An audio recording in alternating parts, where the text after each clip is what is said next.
عليكم السلام أحبتي، أهلا وسهلا بكم في برنامجكم لحظات قرآنية، وهذه الحلقة 1142. موضوعها هو حقوق المساكين بين أمريكا وبلاد المحمديين. يعني قرآنيا إيه هو الفرق بين المسكين والفقير؟ الفقير هو المحتاج، محتاج للعلاج، محتاج إلى الأكل، محتاج إلى اللباس، يعني افتقر يعني احتاج. لكن في بقى أولويات، يعني واحد بقى لما يصل الاحتياج بتاعه إلى الأكل اليومي، يبقى هنا بقى أصبح مسكين. ويبتدي بقى الاحتياج بتاعه يجعله بائسا، يعني فكل من يطعم البائس الفقير، ده المسكين يعني. أو وضرورة من الذلة والمسكنة، بتبقى المسكنة تالية أو مفسرة للذلة. لما تكون محتاج ان انت تاكل، والاكل انت تاكل او توكل عيالك، تبقى مشكلة، انت كده مسكين. فكيف عالج رب العزة في القرآن الكريم موضوع المسكين؟ أول حاجة في الفدية والكفارات، وعلى الذين يطيقونهم فدية طعام مسكين، ده الآية 184 من سورة البقرة. في الظهار، يعني الذي يظهر على امرأته يقول أنت علي كظهر امرأتي كظهر أمي. ربنا سبحانه وتعالى بيجعل من ضمن الكفارات فمن لم يستطع فطعام 60 مسكينا، ده في سورة المجادلة. في كفارة اليمين، يعني الذي يحنث في اليمين فكفارته طعام 10 مساكين من أوسط ما تطعمون أهليكم أو كسوتهم أو تحرير رقبة، إلى دي الآية 89. في قتل الصيد في الإحرام، الذي يعني يقتل صيدا في الإحرام يبقى بيعمل كفارة طعام مسكين أو عدل ذلك صياما، الآية 95 من سورة المائدة.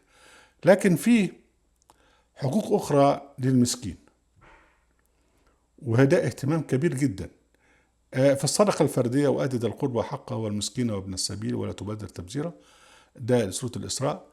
وفي سورة الروم فآتِ ذا القربى حقه والمسكين وابن السبيل، بتلاقي المسكين مباشرة بعد الأقارب.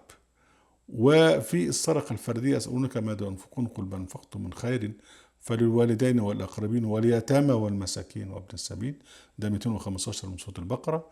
في الصدقة الرسمية التي تجمعها الدولة الإسلامية إنما صدقاته للفقراء والمساكين إلى آخره، ده الآية 60 من سورة التوبة. في الغنيمة، إذا جاءت غنيمة من حرب دفاعية اضطرت إليها الدولة الإسلامية، ربنا بيقول اعلموا أن ما غنمتم من شيء فإن الله خمسه وللرسول وذو القربى واليتامى والمساكين وابن السبيل، الآية 41 من سورة الأنفال. وفي الفيء أي ما يفيء إلى بيت المال أو خزينة الدولة أو وزارة المالية، فما أفاض على الرسول من أهل القرى فلله والرسول وذي القربى واليتامى والمساكين وابن السبيل. قبل تقسيم الميراث، إذا حضر مساكين وانت في حالة تقسيم ميراث لابد أن تعطوهم. يقول سبحانه وتعالى وإذا حضر القسمة أولو القربى واليتامى والمساكين فارزقوهم منه وقولوا لهم قولا معروفا، دي الآية 8 من سورة النساء. وربنا سبحانه وتعالى يجعل من صفات الأبرار الصادقين المتقين أنهم يعطون المال، يقول لك وآتى المال على حبه، يعني أحسن مال عنده، ذوي القربى واليتامى والمساكين وابن السبيل. ده الآية 177 من سورة البقرة. ونقول له دايما الآية دي بتلخص الإسلام. وفي سورة النساء اعبدوا الله تشركوا به شيئا، ده الإحسان بقى، وبالوالدين إحسانا وبالوالدين إحسانا وبذي القربى واليتامى والمساكين والجار ذي القربى إلى آخره. يعني مش بس تعطيهم مالا، وإنما تحسن إليهم في التعامل. وبعدين في سورة البلد أو طعام في يوم ذي مسغبة يتيما ذا مقربة أو مسكينا ذا متربة. هتلاقي دايما حكاية المسكين بيرتبط بالطعام، لأنه هو محتاج للطعام. إذا بالتالي لا توجد في الدولة الإسلامية مساكين، لأن تشريعات الإسلام يعني تحوطهم بالرعاية، بحيث أنه هو يعني يجد حاجته ويجد كفايته. ربنا سبحانه وتعالى يقول عن صفات الأبرار الذين هم في الجنة إن الأبرار يشربون من كأس كان مزاجها كافورا عنا نشربها عباد الله يفجرونها تفجيرا.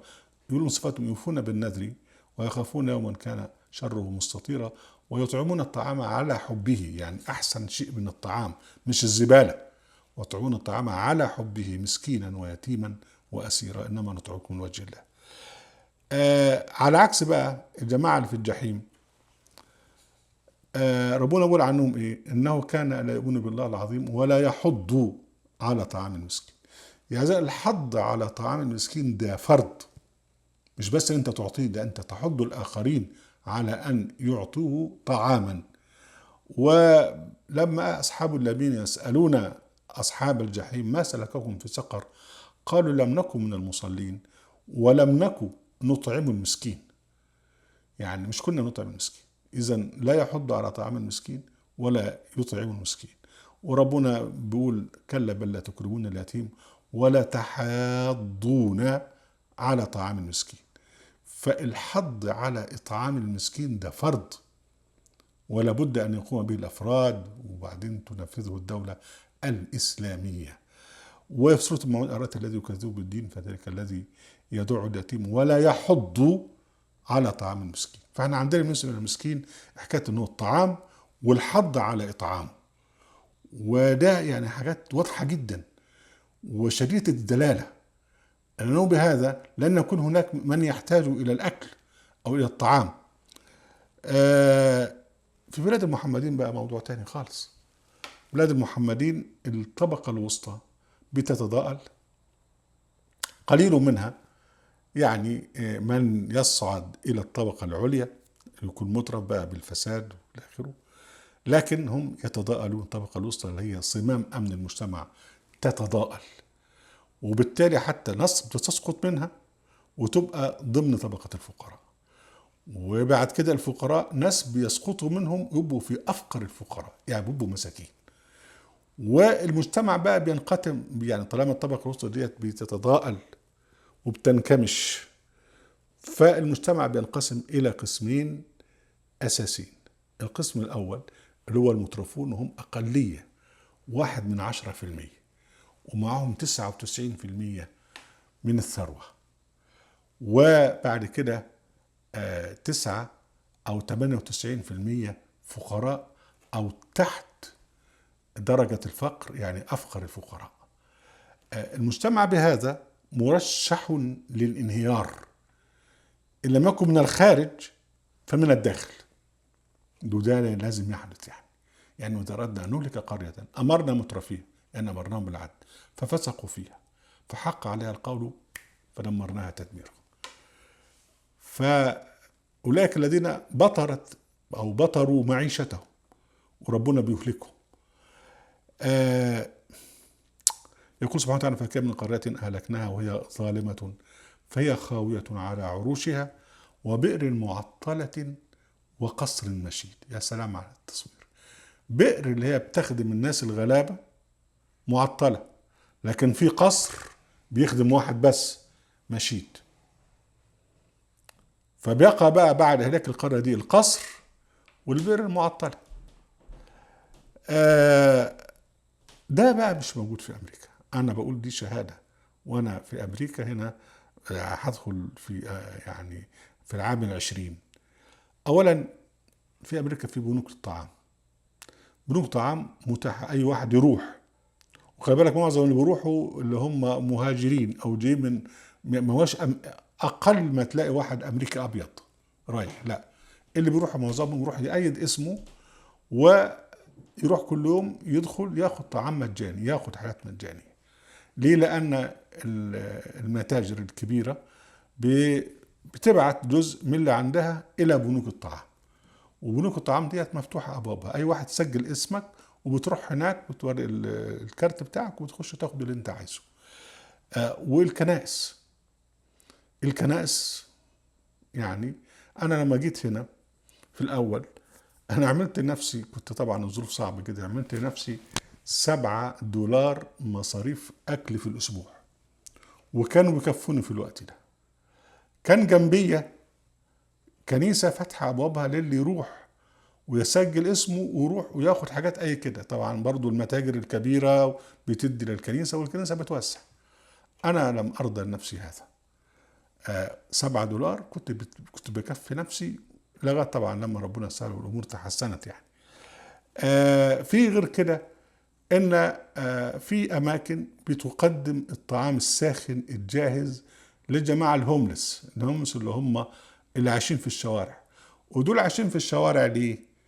لان هم اصلا بيرفضوا ان هم بتعمل لهم الكاونتي او يعني المقاطعه فيرجينيا او الولايه بتعمل لهم اماكن يقعدوا فيها، هم مش بيرضوا يقعدوا فيها لان هم بالدراجز والحاجات دي مخهم ضارب، يعني يقعد يشحت وبعدين بيروح يلاقي اكل جاهز ياكل والى اخره.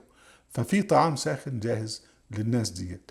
وبعدين في بقى فود ستامب يعني معناها ان انت معاك كارت ولك يعني تشتري من الكارت ده طعام في حدود مثلا $100 $150 على حسب الأسرة بتاعتك، وده للفقراء.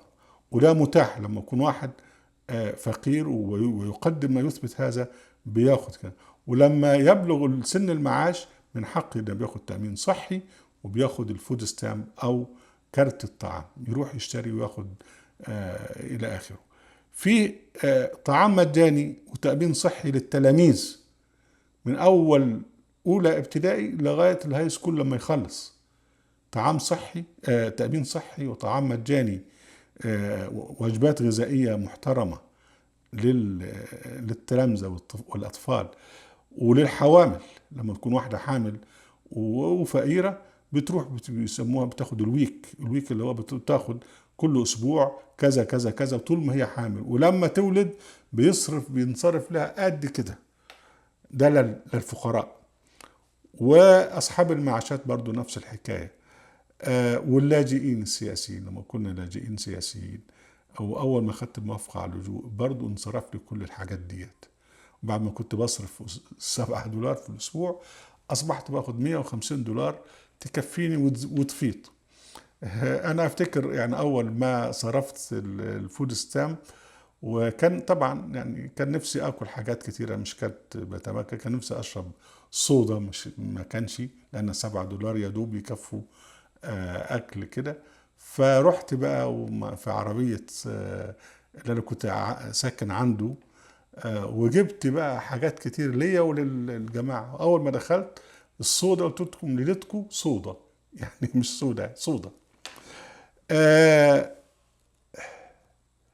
فده بقى ازاي امريكا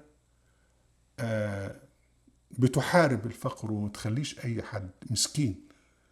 لكن للاسف يعني الغرب يقترب اكثر واكثر من عظمة الاسلام، ولكن المحمديين يعني يتناقضون مع الاسلام. شكرا لكم احبتي، لا تنسوا الاشتراك في قناة أهل القرآن والشير ولايك، وعليكم السلام.